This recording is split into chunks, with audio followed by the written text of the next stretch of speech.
যখন কংগ্রেস দলের কর্মীরা দিনরাত পরিশ্রম করে দলীয় প্রার্থীকে এগিয়ে নিয়ে যাচ্ছিলেন, তখন যিনি মাঠে ছিলেন না সেই বিধায়ক খলিল উদ্দিন মজুমদার এখন কৃতিত্ব কুড়োতে ব্যস্ত।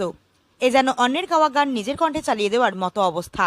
পঞ্চায়েত নির্বাচনের প্রচারে তিনি নিজে সমষ্টির খোঁজ রাখেননি, অথচ অন্যের কঠোর পরিশ্রমের ফসল ঘরে তোলার জন্য উদ্গ্রীব। বিধায়কের এমন কৃতিত্ব লোভ কংগ্রেসের কর্মকর্তা ও দলীয় প্রার্থীদের মধ্যে বিরূপ প্রতিক্রিয়া সৃষ্টি করেছে।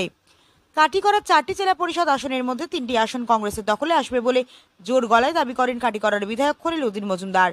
শুক্রবার পঞ্চায়েত নির্বাচনের ভোট গ্রহণ চলাকালীন কাটিগড়ার একাংশ ভোট কেন্দ্র পরিদর্শন শেষে পরন্ত বেলায় সংবাদ মাধ্যমের মুখোমুখি হয়ে দাবি করেন তিনি। বিধায়কের এই দাবি সংবাদ মাধ্যমে প্রকাশ হতেই নানা মন্তব্য শোনা গিয়েছে কংগ্রেস মহলে। তাদের মধ্যে নির্বাচনী প্রচারণা চলার সময় স্থানীয় বিধায়কের টিকিট নাগাল পাওয়া যায়নি। এ নিয়ে রীতিমতো দলীয় প্রার্থীরা পর্যবেক্ষক পৃথ্বীরাজ ষাটের কাছে নালিশ জানিয়েছিলেন। এখন কাটিগড়ায় কংগ্রেসের পারফরমেন্স ভালো হতেই বিধায়ক কৃতিত্ব নেওয়ার জন্য মাঠে নেমে পড়েছেন। এ যেন অন্যের গাওয়া গান নিজের গলায় চালিয়ে দেওয়ার মতো আচরণ করেছেন বিধায়ক খলিল মজুমদার।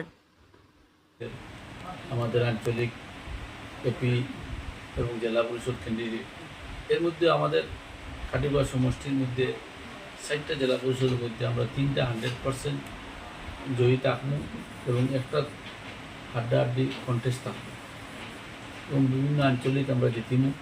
কোন কোন মানে জেলা পরিষদ আপনাদের দখলে এইবার একটার মধ্যে প্রতিযোগিতা কোনটা? দেখেন, এখন ক্লিয়ার হওয়ার ঠিক নেই আপনারে, এখন বর্তমানে আবার ভোটের সময় রয়েছে।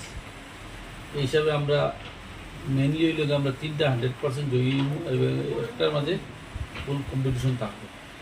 এর মধ্যে একটা জিনিস দুঃখিত আমরা যে সরকারের পক্ষে থাকি, যেটা বিশেষ করে ইলেকশন থাকি যেটা সরকারের ডিসিশন আছে, বিভিন্ন সেন্টার যেটা পিএস আছে, পিএসও যেভাবে মানুষের বিভিন্ন সমস্যা হয়, আজকের দিনও কোনো সেন্টারও 400-500 বুথ আর কোনো সেন্টারও 1200 বুথ, মানে কোনো জায়গায় টেবুল সিঙ্গল করে রাখছে, কোনো জায়গায় ডবল করে রাখছে, বক্স 12টা প্রায় 1000 উপরে বুথ যেটা আছে, 1000 উপরে যেটা বুথ আছে দেশে আমরা ম্যাক্সিমাম একটা বক্স করছি।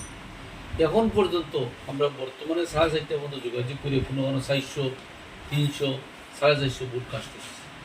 মানুষ যেভাবে লাইনও অনেক কষ্ট করে, সিনিয়র মানুষ থেকে লিয়া মহিলা থেকে লিয়া মানুষও অনেক কষ্ট করে, কিন্তু সরকারের রাজনীতিকর লাগি বাগান বিভিন্ন এলাকায় গিয়ে ঘুরছি। গতদিনও আপনার কাছে আমার কাছে ভিডিও আছে, বিশেষ করে আমরা সব জায়গায় তখন পারছি কাভার দিছি, কিন্তু বিশেষ করে আমরা উদ্দেশ্য আসলো যে সব জায়গায় একটু কাভারিং করার লাগে। কাভারিং না করলে আমাদের সমষ্টির লোকেরও দরকার আছে এবং অন্য ডিস্ট্রিক্টেরও আমাদের বিশেষ করে ডিস্ট্রিক্ট প্রেসিডেন্ট থেকে লইয়া সবাই যোগাযোগ করার কারণে আমার যাওয়ার দরকার পড়ে গেছে। এর লাগে আমি সব জায়গায় কাভার দিছি, খালি খাটিগুড়াতে আমি বিশেষ করে কাভার দিছি এরকম কিছু নেই। আমি 3ও ডিস্ট্রিক্টও গেছি এবং খাটিগুড়াতে আমি অনেক মিটিং করছি। আমরা বেশি জেনারেলি আমার চাকরি পাইও আসলাম, আমরা গেছি গতদিন গিয়া গুড়িয়া, এর আগেও আমরা খাটিগুড়া এবং অন্যান্য জায়গা কিছু জায়গা গ্যাপ গেছে, সব জায়গায় যাওয়ার টাইম মেনটেন করা গেছে না। কারণ অ্যাকচুয়ালি ডিস্ট্রিক্টত গেলে একদিন পুরা যায় কি, আর ম্যাক্সিমাম আরও বিভিন্ন বিধায় থাকলে বিভিন্ন ধরনের আরও থাকে, কাজ কাম থাকে, এই ব্যবস্থা থাকে। কিন্তু আমি আপনার কাছে প্রমাণ দেখাইনি আমার কোন কোন জায়গায় গেছি এবং কত জায়গায় যাইবার লাগে আমার প্রস্তুতি আসলো, কিন্তু সব প্রস্তুতি জায়গার টাইম দিয়ে মেনটেন করা গেছে না। নাইলে আমরা তো আমি যাচ্ছি রাত্রে 12টা পর্যন্ত যোগাযোগ করে সম্ভব হয় না, কিন্তু মিটিং করে একটা টাইম আছে 10টার ভিতরে তো প্রচার শেষ হয়ে যায় রাত্রে। সেই প্রচারও বিভিন্ন জায়গায় প্রচারও আসলাম, আর আশাবাদী পরবর্তী আপনার যদি ডিটেল লাগে সব হোয়াটসঅ্যাপ আপনার দিয়ে দিন। ঠিক আছে, ধন্যবাদ।